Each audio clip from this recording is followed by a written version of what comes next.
Okay, so you're looking to maybe shed a few pounds, and you keep hearing all this buzz about fasting.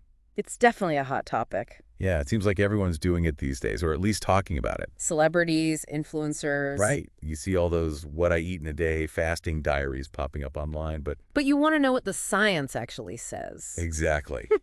Is it really all it's cracked up to be? Or is it just another fad diet? That's what we're here to uncover today in our deep dive into fasting for weight loss. We'll explore the different methods, the science behind it, the potential benefits, and of course the risks too. We'll separate fact from fiction and give you all the information you need to decide if fasting is something you want to try for yourself. It's important to approach it with an open mind and a healthy dose of skepticism too. Right, so let's start with the basics. What exactly is fasting? Yeah, good question. It's not just about skipping meals here and there. No, it's more intentional than that, right?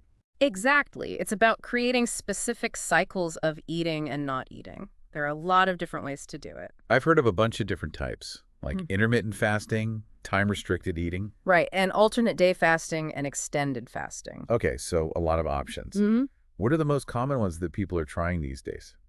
Well, probably the most popular one is intermittent fasting, or IF, as a lot of people call it. IF, yeah, I've heard of that one. What's the basic idea behind it? It's all about cycling between eating and fasting windows. So, like, you might eat normally for a certain period of time, and then you would fast for a specific number of hours. So like eat for 8 hours, fast for 16, something like that. Exactly. That's a popular one, actually. It's called the 16-8 method. 16-8, okay, got it. Cool. So what about something like time-restricted eating? Is that kind of the same thing? Time-restricted eating, or TRE, is kind of similar to IF, yeah, Ah. but it's often more focused on the actual timing of when you eat, not just how long you fast for. Oh, interesting. So like it matters what time you eat, not just how much or for how long. Right. So you might, for example, only eat between like noon and 6 p.m. every day, regardless of your sleep schedule. So it's more about aligning your eating with your body's natural rhythms. I've heard of that. Yeah, exactly. That's the idea behind TRE. Okay. And then what was it? Alternate day fasting? Yeah. So with that one, you're basically switching back and forth between eating normally one day and then either fasting completely or having a really low calorie intake the next day. Oh, wow. Okay. And then extended fasting, that's where things get a little more extreme, right? Yeah, extended fasting is where you're fasting for like 24 hours or even longer. Wow. Okay, so a whole range of options. So how does any of this actually lead to weight loss?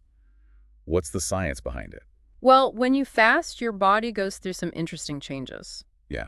One of the main things is that your insulin levels drop. Insulin. Okay. And remind me, what does insulin do again? So insulin is a hormone that basically helps your body use glucose from food for energy. Okay, so when you eat, insulin levels go up. Right, but when you fast, those levels go down, and that signals to your body to start using stored fat for fuel instead. Oh, interesting. So it's like your body switches from burning carbs to burning fat. Yeah, kind of like that. It's like a hybrid car switching from gasoline to electric mode. Exactly. I like that analogy. So that's how the weight loss happens. You're basically forcing your body to tap into its fat reserves. Yeah, exactly. And this metabolic state where your body is mainly using fat for fuel, it's called ketosis. Ketosis, right. I've heard of that. And research has shown that ketosis can actually increase your metabolism, sometimes by like 3 to 14%. Wow, that's pretty significant. Yeah, and there's also some evidence that fasting might help to reduce inflammation in the body. Oh, that's interesting. So faster metabolism, less inflammation. It sounds pretty good so far, Yeah. but I'm guessing it's not all sunshine and roses, right? You're right. There are definitely some things to be aware of. Like what are some of the downsides? Well, first of all, weight loss isn't magic. It still comes down to calories in versus calories out. Right. You can't just eat whatever you want during your eating window Yeah. and expect to lose weight. Exactly. You still have to be mindful of your overall calorie intake. Makes sense. And there was a really big study that actually compared intermittent fasting to traditional calorie counting, and it found that they both led to pretty similar weight loss over a year. Oh, wow. So fasting isn't necessarily any better than just counting calories. Right. It's not like a magical shortcut or anything. Okay, so it's not a free pass to overeat. You still have to be mindful of what you're putting in your body. Exactly. It's like, imagine you're trying to fill a leaky bucket. A leaky bucket. Yeah. Doesn't matter how much water you pour in if it keeps leaking out. Same idea with weight loss. I see. You can fast all you want, But if you're still eating more calories than you're burning during your eating windows, you're not going to see the results you're hoping for. Exactly. So fasting can be a tool, but it's not a magical solution. It still comes down to basic calorie management. Okay, that's a really good analogy. The leaky bucket. Yeah, hopefully it helps people understand that it's not just about when you eat, but also what and how much you eat. Okay, so fasting can be useful, but it's not a free pass to ignore the basics of healthy eating and calorie control. Right. And like any tool, it's important to know how to use it properly and if it's even the right tool for you in the first place. That's a good point. We should probably talk about the potential benefits and drawbacks of fasting in more detail. What are some of the things that might appeal to people? Well, I think one of the biggest things is that it can make your eating schedule simpler. You don't have to constantly think about what you're going to eat next. Yeah, I could see that. Like less meal prep, less decision fatigue. Exactly. Fasting creates this kind of natural structure that can just take some of the mental load off. Okay, so less time in the kitchen, more time for other things. Yeah, and I think it can also help people become more mindful of their eating habits. How so? Well, instead of just grazing throughout the day, you're being more intentional about when you eat. Oh, okay. So you're more aware of your hunger cues Mm. and you're making conscious choices about when and what to eat. Right. And that can lead to less mindless snacking and overeating. Yeah, that's a huge benefit for a lot of people. And we haven't even talked about the potential health benefits yet, right? Right. There's some pretty compelling research out there. Like studies have shown that fasting can improve blood sugar control. Well, that's good. Yeah. And it might even have positive effects on heart health. Wow, so there's a lot to potentially gain from fasting. But I'm sure it's not all positive, right? There must be some downsides too. Oh, absolutely. Fasting isn't for everyone. Okay, so what are some of the things that people should be cautious about? Well, one thing is that it can be tough to adjust to at first. Your body needs time to get used to this new way of eating. Yeah, I can imagine. It's not like you just flip a switch and suddenly you're not hungry anymore. Right. And some common side effects, especially in the beginning, are like hunger pangs, headaches, and even irritability. Oh, so it's not exactly a smooth ride right from the start. It might take some time to get used to it. Yeah, definitely. And another important thing is protein intake. You have to make sure you're getting enough protein during your eating windows. Why is that so important? Well, if you're not getting enough protein, you could actually start losing muscle mass. Oh, I didn't realize that. Yeah. So it's not just about when you eat, it's also about what you eat during those eating windows. Exactly. It's all about balance. And speaking of things to be cautious about, there are certain groups of people who should avoid fasting altogether. Oh, yeah. Like who? Pregnant women, for example, and people with eating disorders. Oh, right. That makes sense. And diabetics on insulin. Okay, so those are some pretty serious contraindications. Definitely not something to experiment with lightly. No, not at all. And even if you're generally healthy, it's always a good idea to talk to your doctor before making any big changes to your diet, especially something like fasting. Yeah, that's good advice. Get a professional opinion before you jump in. Okay, so we've talked about the science, the basics, and some potential pros and cons. But I'm sure there are a lot of myths and misconceptions floating around out there about fasting. Oh, yeah, for sure. There's a lot of misinformation. So let's take some time to debunk those and separate fact from fiction. What are some of the most common myths you've come across? Oh, one of the big ones is the idea that fasting puts your body into, like, starvation mode. Starvation mode. Yeah, I've heard of that. So, like, your metabolism just slows down to a crawl and you stop losing weight. Right. But it's actually not true, at least not with short-term fasting. Oh, okay. So what's the reality? Well, like we talked about earlier, fasting actually flips that switch in your body to start burning fat for fuel. Right. And that can actually boost your metabolism. So it's not about starving yourself. It's about strategically cycling your eating patterns to Yeah. take advantage of these metabolic shifts. Exactly. And another myth is that you can basically eat whatever you want during your eating windows, as if fasting gives you a free pass to just indulge.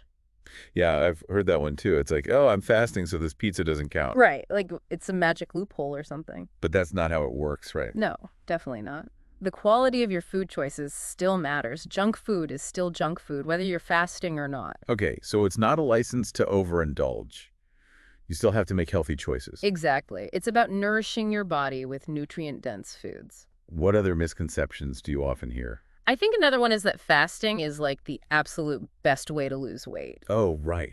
Like, it's superior to all other methods. Yeah, but we know that it ultimately comes down to creating a calorie deficit. Right, regardless of the method. Exactly. And while fasting can be effective for some people, the best weight loss method is the one you can stick to consistently over time. That's a really important point. It's not about finding a quick fix. It's about finding something that works for you and Yeah. that you can maintain long term. Absolutely. It's about creating healthy habits that you can sustain. Okay, so we've covered a lot of ground here, but it seems like there's still a lot more to explore when it comes to fasting. Oh, yeah, definitely. We've only just scratched the surface. Well, good thing this is a deep dive and not a quick dip. Exactly. Okay, so we've talked about the science behind fasting and some of the potential benefits and drawbacks, but let's get a little bit more practical here. Like, for those of us who might be thinking about trying this out, where do we even start? Yeah, good question. If you're new to fasting, it's definitely best to start slow.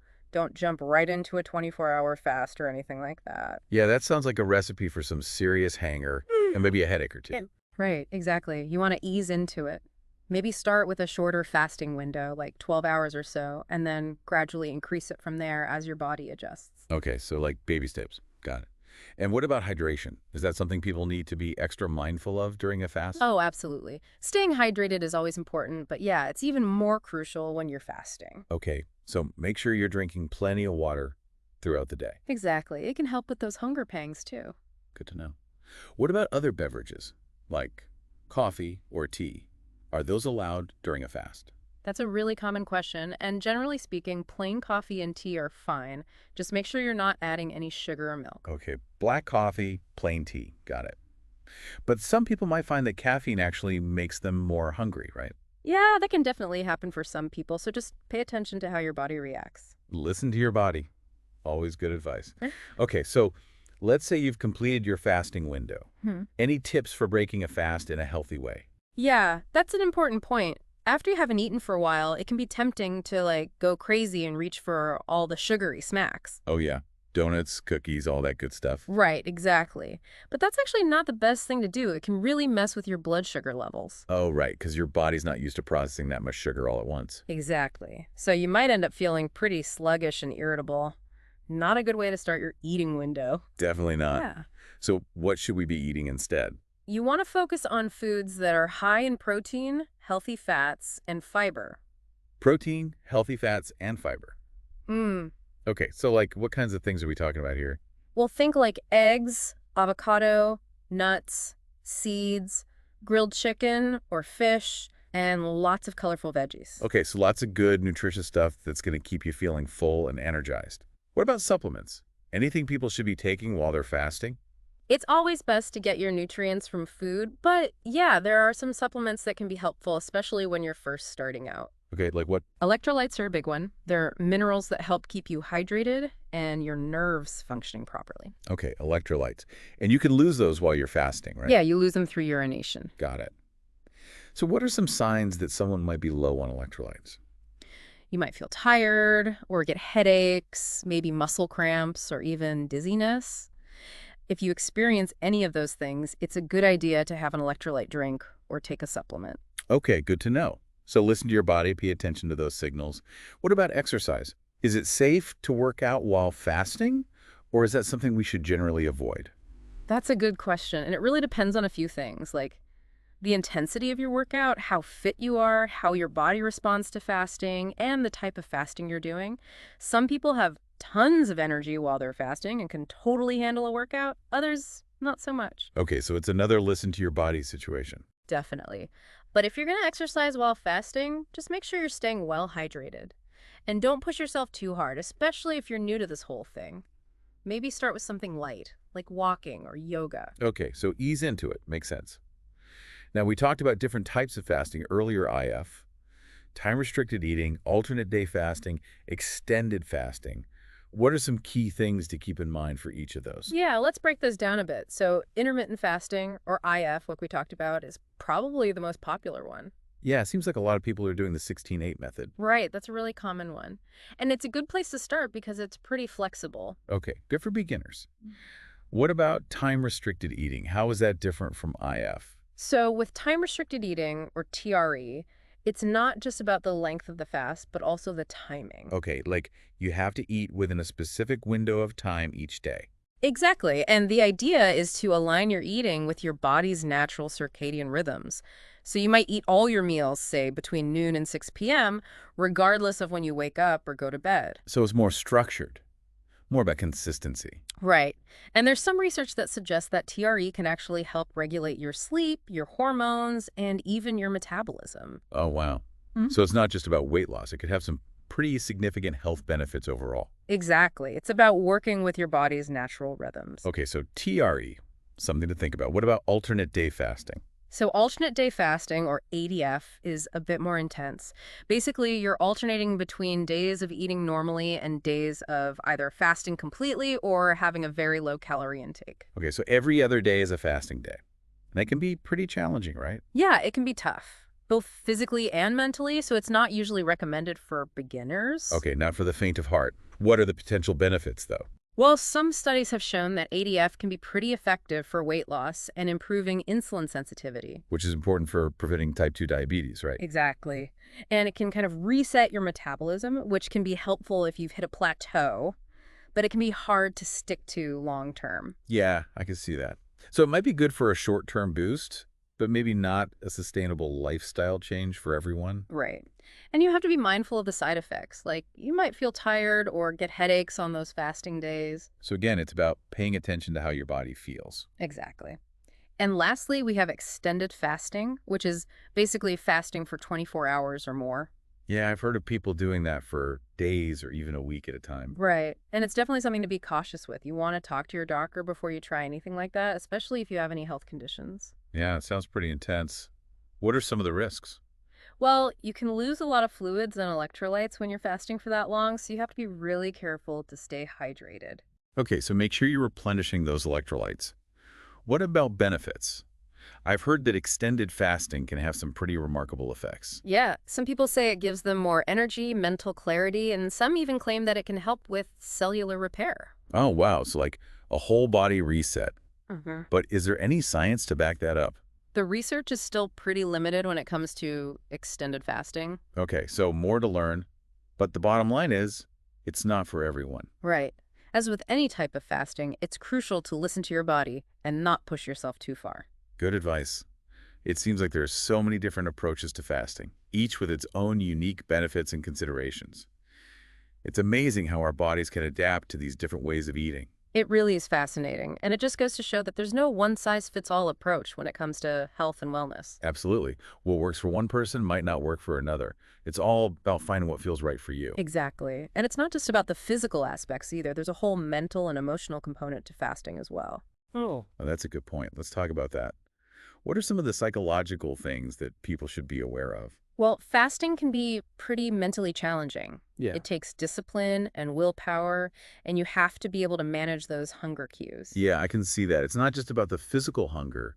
It's about the mental and emotional relationship we have with food. Exactly. And for some people, that can be really tough. Like, if you have a history of disordered eating, fasting might not be a good idea. Right. Or if you find that restricting food triggers negative thoughts or behaviors. Yeah, exactly. It's really important to be aware of your own mental and emotional state when you're considering fasting. And if you're struggling, it's important to reach out for help. Absolutely. Talk to a therapist, a nutritionist, or your doctor. So it's not just about the physical, it's about the mental and emotional as well. You have to be in a good place mentally and emotionally to really benefit from fasting. Exactly. It's about taking care of your whole self. I love that. Well, I think this has been a super informative conversation. We've covered a lot of ground, from the science behind fasting to the different methods, potential benefits and risks, practical tips, and now even the psychological considerations. Yeah, it's been a really thorough deep dive. I feel like I've learned a lot, and I hope our listeners have too. Me too. Knowledge is power, and I think it's so important for people to be informed and empowered when it comes to their health. Couldn't agree more. Now, as we wrap up this second segment of our deep dive into fasting, we want to leave you with some food for thought, pun intended. I like it. First and foremost, remember that fasting is a personal choice, and there's no right or wrong answer. It's about what works for you. Exactly. And it's about approaching it with curiosity, self-compassion, and a willingness to experiment and listen to your body. I love that. And remember, there are tons of ways to support your health and well-being beyond just fasting. Like eat a balanced diet, get regular exercise, manage stress, prioritize sleep, and nurture those meaningful connections in your life. All those things are so important. They all contribute to a healthy and fulfilling life. Well said. We'll be back soon for our final segment, where we'll wrap up this deep dive and leave you with some thought-provoking questions to consider as you embark on your own fasting journey. So stay tuned. All right, welcome back to our deep dive into fasting for weight loss. We've covered a lot of ground, haven't we? We have, from the science to the methods to the psychological aspects, it's been a pretty comprehensive exploration. I hope our listeners are feeling more informed and ready to make their own decisions about whether fasting is right for them. Me too. So let's wrap things up and bring it all together. What are the key takeaways you want to leave our listeners with? Well, I think the biggest thing is that fasting can be a really helpful tool for weight loss, but it's not a magic solution. Right. It's not a quick fix or a free path to eat whatever you want. Exactly. It has to be done safely, and you still need to be mindful of your overall diet and lifestyle. And it's so important to talk to your doctor before you try any kind of fasting, especially if you have any health conditions. Absolutely. Don't just jump into it without getting professional guidance. Now, as you're thinking about all of this, here's something to consider. Okay, I'm listening. Think about your own life, your goals, your preferences. Would incorporating some form of fasting actually be beneficial for you? And if so, what kind of fasting would work best with your routine and your overall well-being? Those are really good questions to ask yourself. It's all about finding what fits into your individual life. Exactly. And remember, this is just the beginning of your exploration. There's so much more information out there about fasting, so keep researching, keep learning. Yeah, stay curious. Hmm. And most importantly, listen to your body. It's the best guide you have. Absolutely. Well, we would love to hear from you. Have you tried fasting? What was your experience? What worked for you? What didn't? Share your thoughts, questions, stories, anything at all. We're always learning from our amazing listeners. It's so inspiring to see how people are applying this knowledge to their own lives. Thanks for joining us on this deep dive into fasting for weight loss. Until next time, take care of yourselves. See you next time.